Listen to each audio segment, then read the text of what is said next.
Hello students, today we will study about diabetes mellitus. As we all know, diabetes mellitus is of two types, type 1 and type 2. And before understanding what is this type 1, type 2, we will first study or learn some basics. Basics of pancreas. As we know, pancreas is a mixocrine or heterocrine gland consisting two parts, endocrine part and exocrine part. 99% part of pancreas is its exocrine part. These are pancreatic acini. Pancreatic acini are exocrine part of pancreas which secrete pancreatic juice consisting chymotrypsin, trypsin, pancreatic lipases, pancreatic amylases, etc., which is not of our concern in this topic, which is not related to this topic. And the endocrine part, that is islets of Langerhans, constitute 1% part of pancreas, only 1% part of pancreas.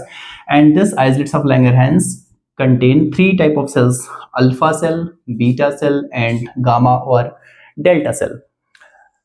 Beta cell secretes a protein nature hormone, that is insulin, consisting 51 amino acids distributed in two chains, A chain and B chain. Chain A contain 21 amino acids and chain B contain 30 amino acids. So now we will move towards the function of insulin. Insulin protein nature का hormone है जो glucose को cell के अंदर enter करवाता है, यानी glucose के एंट्री को सेल के अंदर फैसिलिटेट करवाता है. बगैर इंसुलिन के सेल ग्लूकोज इनटेक नहीं कर सकता. अब समझते हैं टाइप 1 और टाइप 2 डायबिटीज. टाइप 1 डायबिटीज ज्यादातर ऑटो इम्यून डिसऑर्डर है.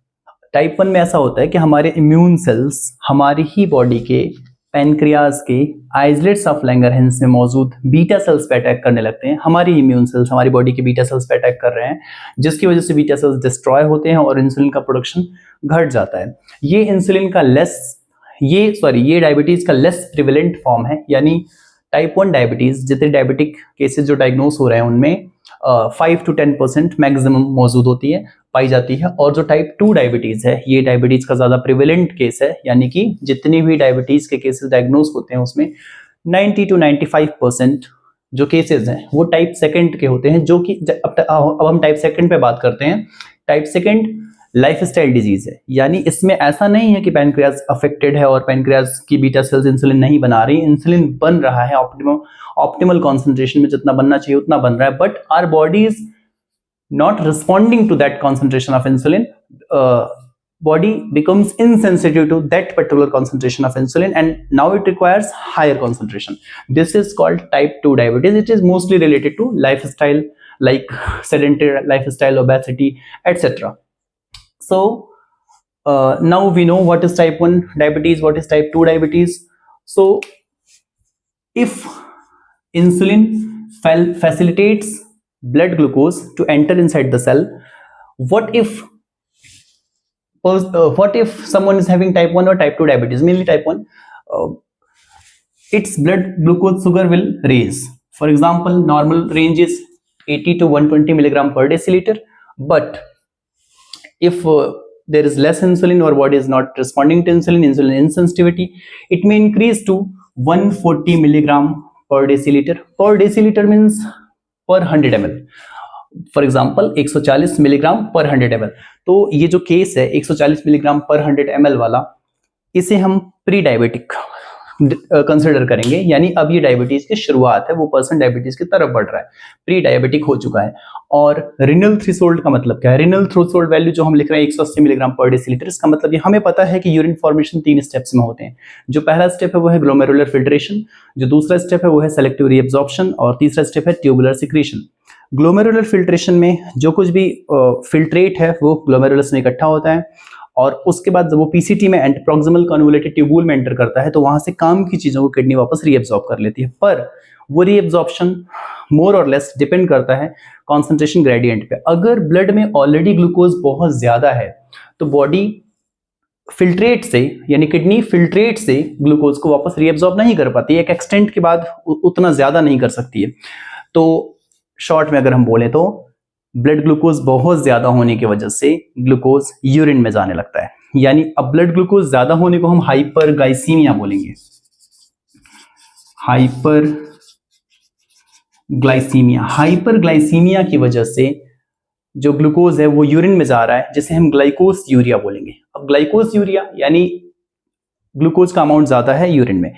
अब यूरिन में ग्लूकोज का अमाउंट ज्यादा है तो यूरिन का कॉन्सेंट्रेशन भी बढ़ जाएगा, पर बॉडी तो एक ऑप्टिमल कॉन्सेंट्रेशन में ही यूरिन प्रोडक्शन और उसका एक्सक्रीशन करती है। तो अगर बॉडी उसको ऑप्टिमल कॉन्सेंट्रेशन में लाने के लिए यूरिन में वाटर का अमाउंट बढ़ा देगी, किडनी यूरिन में वाटर का अमाउंट बढ़ा देगी, यानी डाईयूरेसिस हो जाएगा, यूरिन का वॉल्यूम बढ़ जाएगा।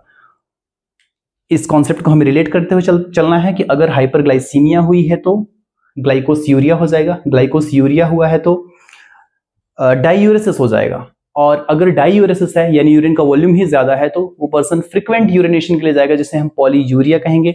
और अगर किसी पर्सन को पॉलीयूरिया हुआ है तो ऑब्वियस बात है कि बॉडी डिहाइड्रेट होगी, बॉडी से वाटर लॉस होगा, तो पॉलीयूरिया से डिहाइड्रेशन हो जाएगा। और अगर डिहाइड्रेशन है तो ये जाहिर बात है कि हाइपोथैलेमस ट्रिगर होगा, थर्स्ट सेंटर है वो ट्रिगर होगा, तो वो बार बार प्यास लगेगी, प्यास के थर्स्ट के सिग्नल्स जनरेट होंगे और प्यास लगेगी, जिसे हम पॉलीडिप्सिया बोलेंगे। और इन सब के अलावा अगर हम इनको किनारे रखते हुए दोबारा बात करें कि ग्लूकोज सेल्स के अंदर एंटर नहीं कर रहा है जहां उसे एंटर कर जाना चाहिए, वो बल्कि यूरिन के थ्रू बाहर जा रहा है, तो सेल्स को तो ग्लूकोज मिला नहीं, सेल्स भूखे हैं। और इस केस में भी हाइपोथैलेमस हंगर का भी सेंटर है, तो हाइपोथैलेमस ट्रिगर होगा, पर्सन को बार बार भूख लगेगी, जिसे हम पॉलीफेजिया बोलेंगे। अब पॉलीफेजिया अगर है यानी सेल्स को एनफ एनर्जी नहीं मिल रही है तो सेल्स अल्टरनेटिव सोर्सेज पे, body alternative sources of energy पे शिफ्ट कर जाएगा।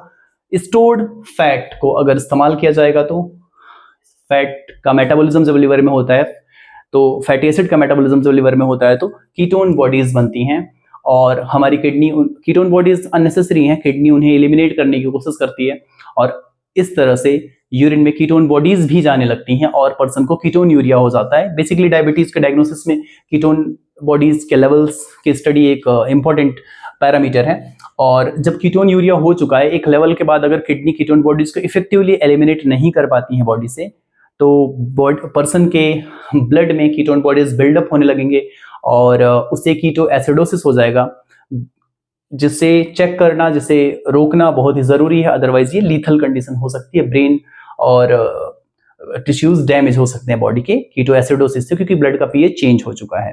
तो एक तरह से अगर हम समराइज करें, शुरू से हमने ये बोला है कि अगर हाइपरग्लाइसीमिया है, ब्लड शुगर लेवल ज्यादा है, तो वो ब्लड शुगर लेवल ज्यादा है तो वो शुगर यूरिन में जाएगा, यूरिन में शुगर का जाना ग्लाइकोस यूरिया है, उसके जाने से पॉलीडिप्सिया, पॉलीडिप्सिया से पॉलीयूरिया, सॉरी पॉलीडिप्सिया नहीं, उसके यूरिन में जाने से ग्लाइकोस यूरिया, ग्लाइकोस यूरिया से डाईयूरेसिस, डाईयूरेसिस से पॉलीयूरिया, पॉलीयूरिया तक तो बात ठीक है, पॉलीयूरिया से डिहाइड्रेशन, डिहाइड्रेशन से पॉलीडिप्सिया, यहाँ तक का कॉन्सेप्ट हमें क्लियर है। अब सेल्स को ग्लूकोज नहीं मिल रहा है जिसकी वजह से वो भूखे हैं, तो बार बार भूख लगेगी पर्सन को, पॉलीफेजिया, और पॉलीफेजिया में अगर सेल्स पॉलीफेजिया की कंडीशन में बार बार पर्सन खाना खाएगा और चूंकि सेल्स ग्लूकोज यूज नहीं कर पा रहे तो बॉडी अल्टरनेट सोर्सेज पे शिफ्ट करेगी, एनर्जी के सोर्सेज पे, फॉर एग्जांपल फैटी एसिड्स और लिपिड्स, और उनका जब लिवर में मेटाबॉलिज्म होगा तो कीटोन बॉडीज जनरेट होंगी जिनको एलिमिनेट करेगी बॉडी, और उनके एलिमिनेशन से कीटोन यूरिया, एलिमिनेशन के दौरान कीटोन यूरिया, और उसके साथ अगर वो ब्लड में बिल्डअप होते हैं तो कीटो एसिडोसिस। Thank you.